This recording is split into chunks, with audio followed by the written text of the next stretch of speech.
Welcome back, everyone, to OpenLine. We are talking elder care law. We have with us Barbara McGinnis with Takacs McGinnis joining us via Zoom up there in Hendersonville.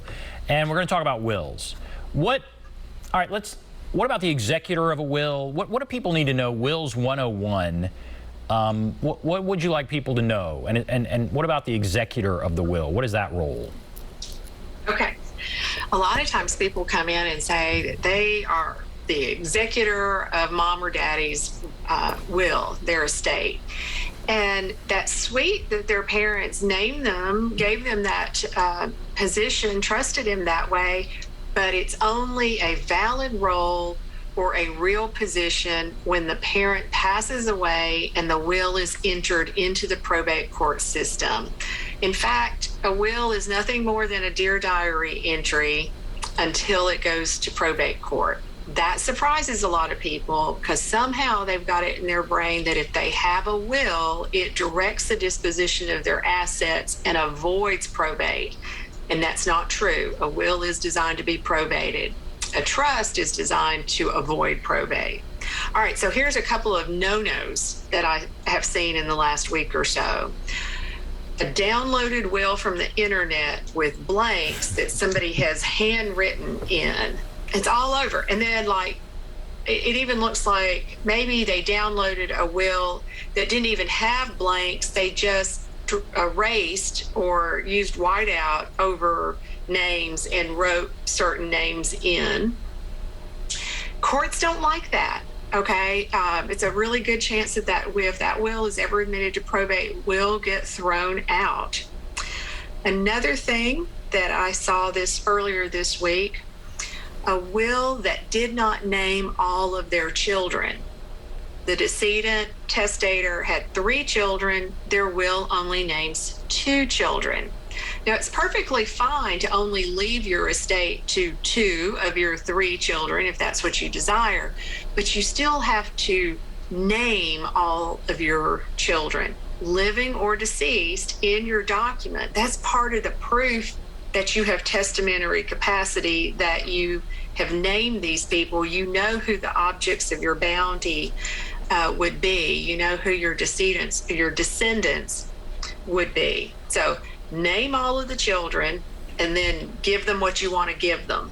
And if you want to give one of them nothing, you would say, and I little intentionally Johnny, omit blah, blah, blah. Yes. I give him 0, I guess, or I omit I give him 0. Yeah. Yeah.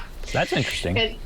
And then once the will is admitted to probate, not only do the named beneficiaries in your will get noticed, but those that would have inherited by the law of intestate succession would also be noticed. So let's say you have 3 children, you were giving you named 2, but you didn't give any of them anything. You gave all of your assets to a friend. So the friend is noticed because they're the beneficiary of your estate. The 2 named children gets noticed. And now all of a sudden you've got this 3rd child that could come in and contest the validity of the will. So that's what you want to avoid. Absolutely. And that's where people can be penny wise and pound foolish. They think it's easy. I can do it myself. I don't need an attorney. I don't need to spend hundreds, if not thousands of dollars on my estate plan. And it may indeed cost the estate, blow up the estate plan and cost a lot more. So what you're really paying for when you see the attorney is the counsel behind getting your objectives met with the right documents. How often do you think you should update your will?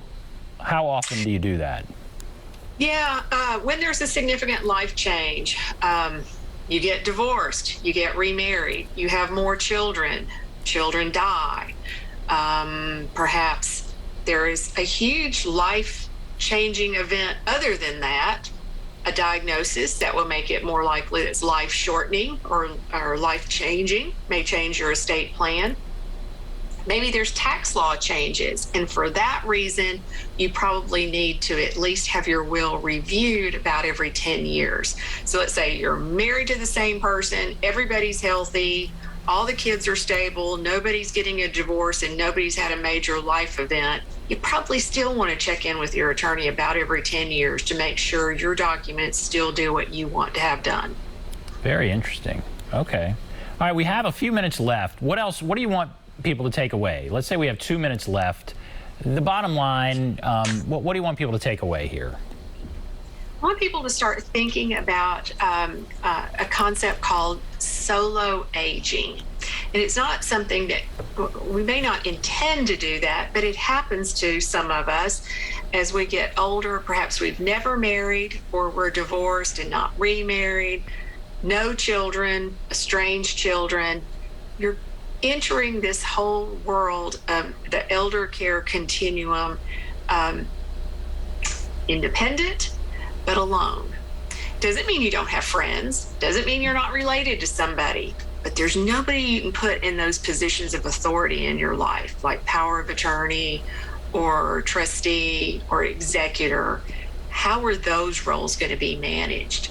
And what if you become frail? What services do you need coordinated, and who will you rely on? So it's a growing trend, because we do have the baby boomers pushing through, growing older. There's a lot more of us that are single, without children, or without children nearby that's willing to so serve. And how do you those needs are still going to pop up. You're just going to think about new ways of solving that. There's companies that will serve in those positions. It's not going to be a cheap proposition, but it may be valuable to you. And perhaps you don't really want the cheapest alternative, because you're trusting people with a lot of authority now. And, we've had callers that even folks that they know and love are taking advantage. We want to make sure that people that we're giving authority to, there's checks and balances. Who would be accountable in those situations? So making sure that there's provisions for external accountings to occur. Maybe a double. Wow, that's great. Approval. That's great information. Barbara, I wish you could stay longer. Thank you so much. Thank you for coming on. Thank you. All right, great information. We'll take a break, and I'll come back and give all of your information after this. We'll be back right after this.